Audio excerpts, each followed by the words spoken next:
Olá, caros alunos, eu sou o capitão Luiz Alfredo, sou da diretoria de telemática e estatística e, juntamente com a nossa equipe técnica, desenvolvemos um sistema de gerenciamento de atividades técnicas, que é o sistema que estará substituindo aí o CIAP e o WEBCAT no Corpo de Bombeiros, certo? Esse nosso primeiro contato será a apresentação do sistema. Nós vamos conhecer o que será visto durante o treinamento e entender quais são as novas funções do SysGAT, que será trazido para auxiliar no controle de atividades técnicas do Corpo de Bombeiros. Bom, nossos módulos estão divididos em 4 partes, Módulo 1 de login e atendimento, módulo 2 atividades técnicas, módulo 3 gerenciamento e módulo 4 de relatórios. No primeiro módulo nós vamos entender como acessar o sistema e como acessar a consulta e cadastro de clientes, Então vai ser o módulo básico, todo mundo que utilizar o sistema tem que passar por esse módulo, que será um módulo que será responsável para instruí-los como realizar a consulta e cadastro de clientes, como trocar mensagens entre usuários, como trocar a senha, enfim, os conceitos mais básicos do sistema, correto? O segundo módulo é mais voltado para o pessoal da área técnica, que realiza a vistoria e análise de projetos, que consistirá de como você lança as exigências, as pendências de um processo, como consultar o status e como imprimir a ficha de inspeção, que você leva no momento da sua vistoria e entrega para o cliente lá para ele ficar ciente de como acessar as informações da sua solicitação. O terceiro módulo vai ser voltado mais para os gestores da unidade, que tem como objetivo a gente aprender como é que faz para criar um usuário, como é que faz para alterar, trocar senha, mudar de quartel, desses usuários, e também como é que vamos gerenciar os certificados que forem emitidos pela unidade, as solicitações e atribuições. Então esse módulo de gerenciamento vai ser voltado para os gestores, ou seja, o gerente do SAT, o chefe da SAT, serão responsáveis para realizar essas ações. E por último, relatórios, que é mais uma visão gerencial, a gente vai aprender como é que faz para observar como é que está o desempenho da SAT, desempenho financeiro, desempenho de execução de serviços, de emissão de certificados e, por último, as atribuições individuais de cada usuário. Bom, então, uma rápida introdução aí, o que é o SysGAT? O SysGAT é o Sistema de Gerenciamento de Atividades Técnicas. Ele foi concebido a partir do CIAP, ou seja, ele é um sistema que veio do CIAP, e toda a ideia, o conceito de informações que vem do CIAP, e com algumas facilidades, Entre elas, nós temos aí o lançamento de arquivos como anexo, nós também temos os relatórios mais detalhados, nós temos a filtragem mais detalhada das solicitações, e também temos troca de mensagens entre os usuários, enfim, são várias novas funcionalidades que serão abarcadas por esse novo sistema. E para isso a gente tem que ter primeiramente a ideia de alguns conceitos básicos do sistema, Então vamos lá de um por um aprender cada conceito desse, deve ser bem intuitivo para cada um de vocês. O primeiro conceito é a unidade. O que é uma unidade para o sistema? A unidade é a seção, a SAT, como é chamado, ou o CAT, responsável pelo atendimento ao público numa determinada região. Então, basicamente, uma unidade é a SAT de vocês, onde vocês trabalham. O usuário é qualquer pessoa que tenha login e senha dentro do sistema, e ela sempre está ligada a somente uma unidade. Isso quer dizer que eu só posso realizar ações dentro de uma unidade, como usuário. Perfil é um conceito que significa que cada usuário vai ter restrito somente algumas funções, somente um perfil. Ou seja, se o usuário tiver o perfil de atendimento, ele só poderá realizar as ações referentes a atendimento, que seria o consulta e cadastro de clientes e solicitações. Já se ela for administrador, ela vai ter outras permissões relacionadas, como o gerenciamento de solicitações, de atribuições, e também extração de relatórios. Cliente é a pessoa ou empresa identificada por um CPF ou CNPJ que demanda uma solicitação ou serviço do CBMPA. Ou seja, clientes são o nosso público civil, né, que solicita os nossos serviços. Bom, falando nisso, o serviço é qualquer atividade técnica realizada pelo CBMPA, como vistoria anual, habite-se, análise de projeto, perícia ou multa, né? Também temos outros tipos de atividades, como cadastro de empresas, cadastro de instrutores, anotação de responsabilidade técnica, taxa de pareceres, também temos as taxas relativas à prevenção. Então, qualquer um desses tipos de serviço é considerado uma atividade técnica e ela pode ser gerenciada pelo SISGAT. Tá? Uma solicitação é um pedido do cliente por um serviço do Corpo de Bombeiros, né? Então, a solicitação ela tem os dados próprios dela, né? Então, o cliente tem os dados dele, que não se modificam entre as solicitações.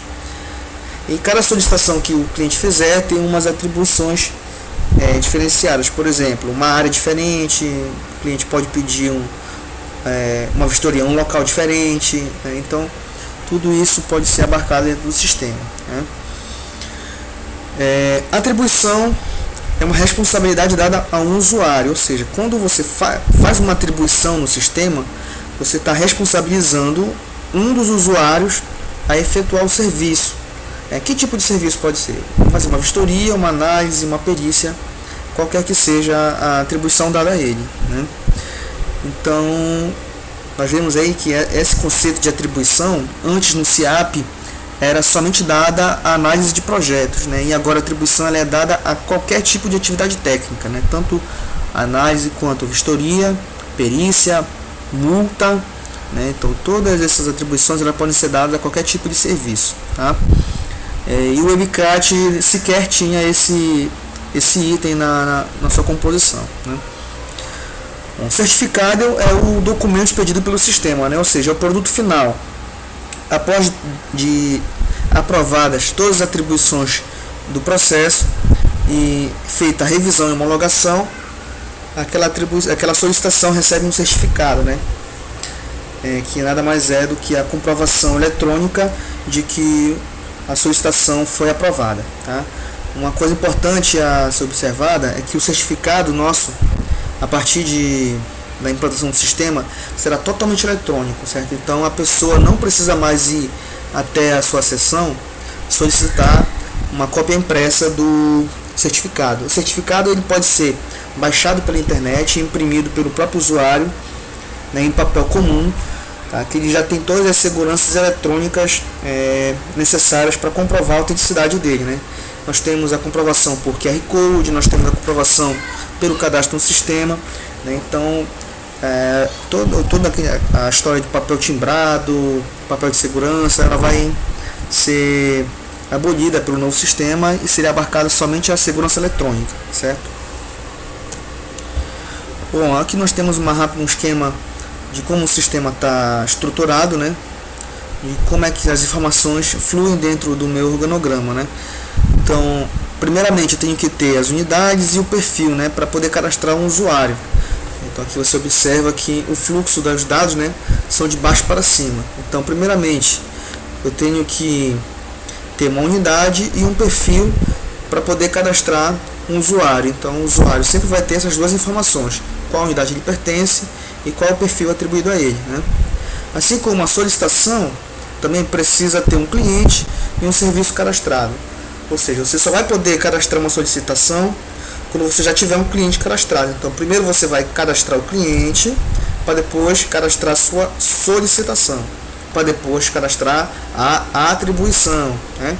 Então, ou seja, a atribuição ela pega os conceitos de usuário e solicitação para poder se configurar como uma atribuição no sistema. Ou seja, eu vou precisar de um usuário e de uma solicitação para poder realizar uma atribuição, ok?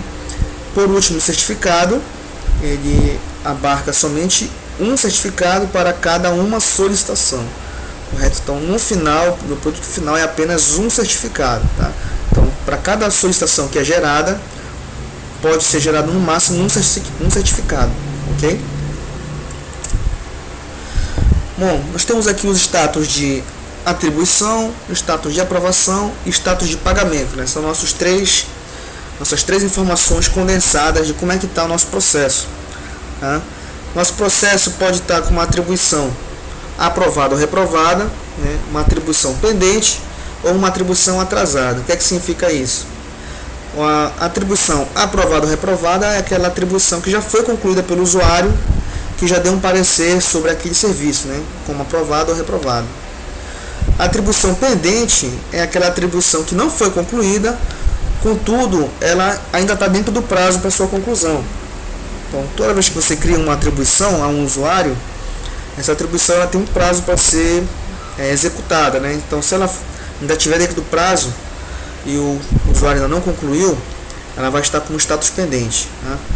Se ela já estiver passado do prazo e ainda não for concluída, ela já vai entrar como atrasada, né? E esse status aqui ele vai ser visível para os gestores da unidade, né? Para poder fazer o melhor controle de como é que está o andamento dos processos, né? Quanto tempo está demorando para um processo ser analisado ou então vistoriado, tá? Aqui o status de aprovação, ele já é um status não da atribuição individual, mas sim de todo o processo, né? Então, um processo com status de não atribuído é aquele processo que ainda não recebeu nenhuma atribuição para realizar a vistoria ou a perícia ou análise do projeto, né? Então, quando ele está com status não atribuído, ele vai estar com como um status não atribuído, ok?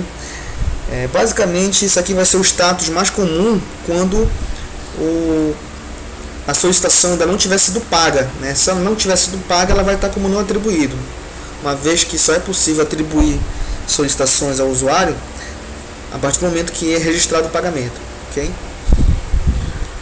Nosso próximo status é o status pendente, que é quando existem atribuições não concluídas dentro do processo, né? Status de aprovado ou reprovado, quando as atribuições, todas elas já foram aprovadas ou reprovadas, né? E por último, o certificado. O certificado ele só é dado esse status, né, a atribuição, a solicitação, quando o processo já passou pela aprovação, depois pela revisão e depois pela homologação, tá? Por último, o status de pagamento ele é referente a cada boleto. Então, o boleto pago foi o boleto que foi pago até o vencimento. O boleto em aberto é quando não foi registrado o pagamento, mas ainda está dentro do prazo. Por último, o status de pagamento vencido é quando não foi registrado o pagamento e já expirou o prazo do vencimento desse boleto. Para acessar o sistema, nós temos aqui o nosso link do sisgat.bombeiros.pa.gov.br, né? Esse link é o que vai acompanhá-los, né, para ter acesso ao sistema. E a caixa de login é essa aqui, no qual você vai digitar seu login. O login nada mais é do que para os militares o MF e para os voluntários civis o RG, ok? E a senha padrão 12345 é a senha que você utiliza pela primeira vez, tá? Quando você fizer o login com essa senha 12345, você vai ser automaticamente direcionado para a mudança de senha, ou seja, você não pode realizar nenhum tipo de alteração no sistema enquanto você não tiver trocado essa senha padrão aqui. Então isso impede que pessoas utilizem seu login de forma indevida, ok? E aqui por último o nosso menu, né, conhecendo cada um deles: o menu usuário, menu atendimento, menu de gerenciamento e menu de administração e relatórios, ok? Cada um desses menus aqui, eles são liberados para cada perfil que esteja cadastrado no sistema. Por exemplo, o menu de atendimento e é liberado somente para o atendimento quem tem um perfil de atendimento, né? Ou seja, a pessoa só vai poder ter acesso a consulta e cadastro de clientes e solicitações, tá? Quem tiver uma função de gerenciamento vai ter esse menu liberado aqui, né? Ou seja, vai poder realizar atribuições, vai poder modificar dados da solicitação e modificar dados de usuários, tá? Subindo um pouco na escala de permissões, nós temos a administração, que é pertinente aos usuários com poderes maiores, né, sobre o sistema de alteração de qualquer dado em qualquer unidade, né?